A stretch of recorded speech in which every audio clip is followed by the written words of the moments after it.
Hello, welcome to the first edition of Grits and Rags. The scoop on the poop here at the Water Pollution Control Facility. Today we're going to talk about connecting to the town sewer.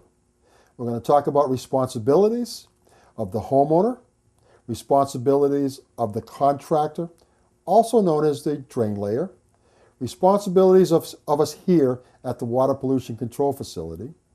And we're going to learn that how together we can make this problem or this connection as easy to you and to me, and how we can benefit each other to make this a very successful experience. Property owner's responsibility to read, understand, and comply with the requirements and procedures necessary to successfully connect to the Wareham sewer system. All that you need to know about the procedures can be found here in the bylaws, and a copy of these bylaws were sent to you earlier in your packet requiring you to tie into the town sewer system.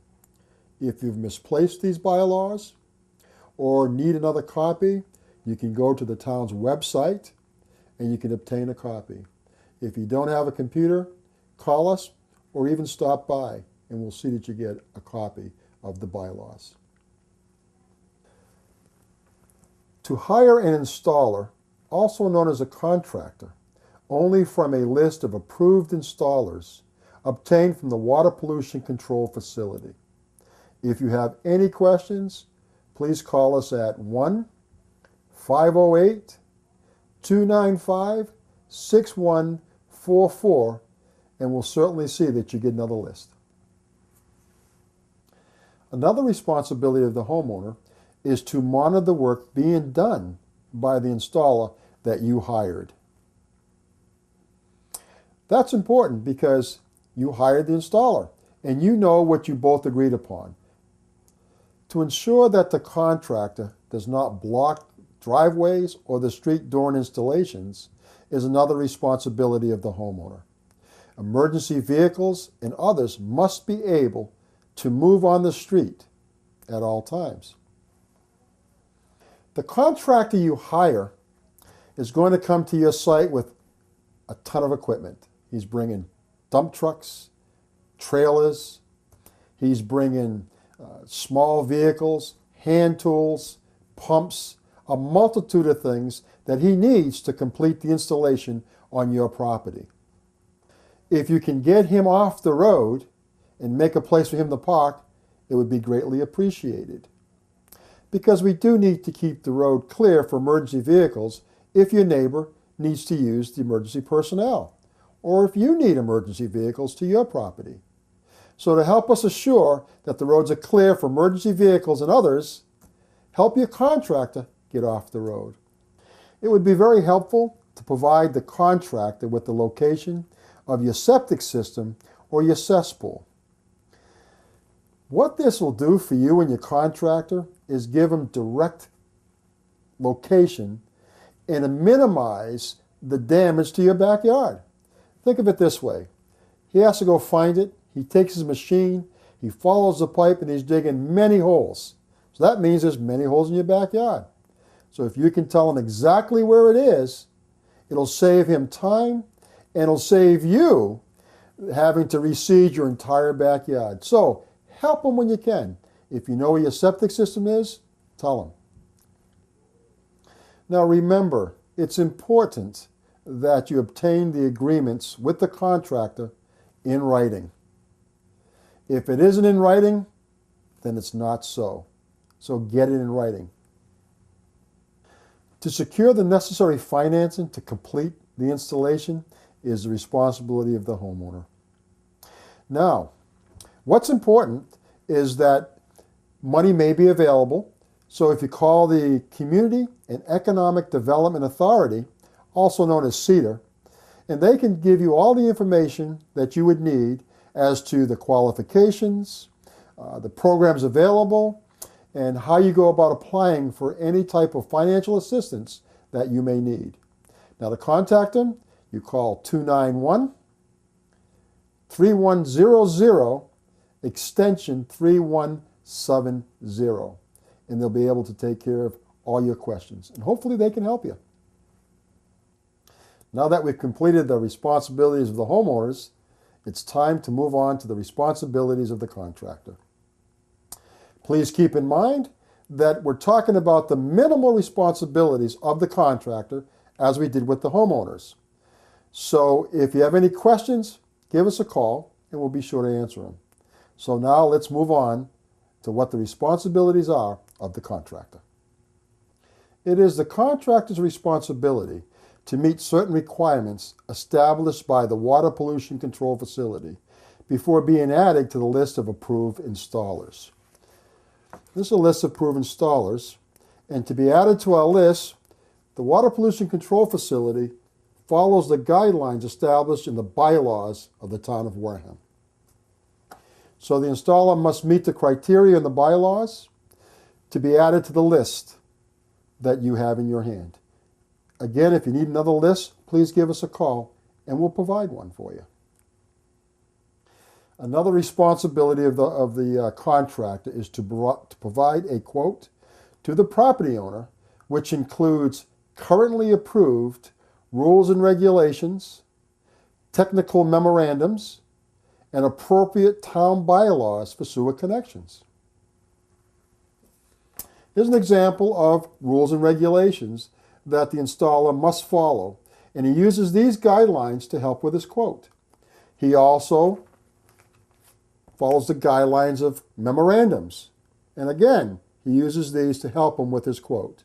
And of course, the bylaws are very specific to what materials and things that he has to do in the installation. So, when he gives you a quote, be assured that he's read all these rules and regulations and memorandums and the bylaw that assists him in giving you the proper quote based upon what the town requires. The contractor is responsible to obtain all permits, applications, and any other documentation necessary to complete the contract. The contractor must obtain the trench permit, the permit here to actually make an installation at the water pollution control, and any other thing. Example, the contractor responsible to call DigSafe, who comes and marks where the utilities, gas, electricity, or any other utilities in the area so the contractor doesn't disrupt them. The water department goes out and they label in blue markings in front of your house where the water is and how it comes to your property. That's all the responsibility of the contractor, because not only does he want to tie you into the sewer system, he doesn't want to untie you from any other utilities that you presently have come into your system. It's the contractor's responsibility to maintain a safe job site. Sometimes he has to go quite deep into the ground to connect to your pipe. So you'll see he'll bring a box, and that goes in the trench to keep him safe. And that's part of his responsibilities. If there's water, he pumps it or brings stones. He always makes sure that he maintains a safe work environment for the workers that he brings and also for you, the homeowner.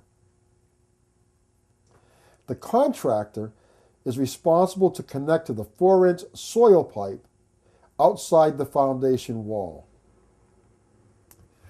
In the past, many different sized pipes have exited the foundation wall to go to dry wells, for gray water coming out of the kitchen sink, which may have been a 1-inch pipe. Maybe coming from the washing machine, that may have been a 2-inch pipe. It may even have been a 3-inch pipe. But the contractor can only connect to the 4-inch pipe that comes through the foundation wall, that connects to your plumbing, which will then connect to the 6-inch pipe to the sewer system. The contractor is responsible to properly abandon the septic system or cesspool in accordance with Department of Environmental Protection regulations. Septic tanks and leach pits must be crushed or filled to maintain a safe environment. Another responsibility of the drain layer is to provide an as-built, also known as a map, to the Water Pollution Control Facility, which notes the cleanout location. The as-built must be presented to the Water Pollution Control Inspector before the trench is backfilled. This is what the map looks like. We have this map on file. If you ever need to know the location of your cleanout, give us a call and we'll see that you get a copy of this map. Now, the responsibilities that we here at the Water Pollution Control Facility and our inspectors have also. One of those responsibilities is to inspect, one, the cap removal from the pipe from the main to your property line, and two, to assure that the connection from the pipe to your foundation is installed properly. What is the cap off, you ask? Well, we're not talking about taking your hat off. There's a pipe that goes from the sewer main in the street to your property line, and there's a cap on it. When your installer is ready to connect, he must remove that cap, and we're there to assure that that cap is removed properly and that the pipe is properly installed into that connection. From there, he goes to your house. Once we're satisfied that that connection is made properly, we tell the installer to call us to come back for the second inspection. He'll call us, and we'll come back to look at the pipe to make sure that the flow is proper and that all the proper components needed to assure flow from your 4-inch pipe through the 6-inch into the sewer main is done properly.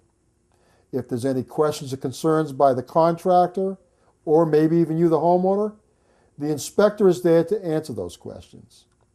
He tries to educate and assure you that we're there if you need us. Once he's satisfied that the pipe is in properly, the inspector authorizes the installer to fill back in the trench that he dug. He takes all the dirt that's been piled along the trench and he pushes it back in, covering the pipe. Once the pipe's been covered, the as-bilt's been obtained by the inspector, we leave. And this all is put on file here at the Water Pollution Control Facility. Now you are a customer of us here at the Water Pollution Control Facility. Your flow now comes to us. So you no longer have to wonder where the yellow went, it's coming to us. Welcome aboard. We're so happy to have you. And remember, we're here for you. If you have any questions or concerns, please call us. We're here from 7:30 in the morning to 4 in the afternoon. And in case you forgot, our number is 508-295-6144. We're always looking forward to hearing from you. In the meantime, have a great day.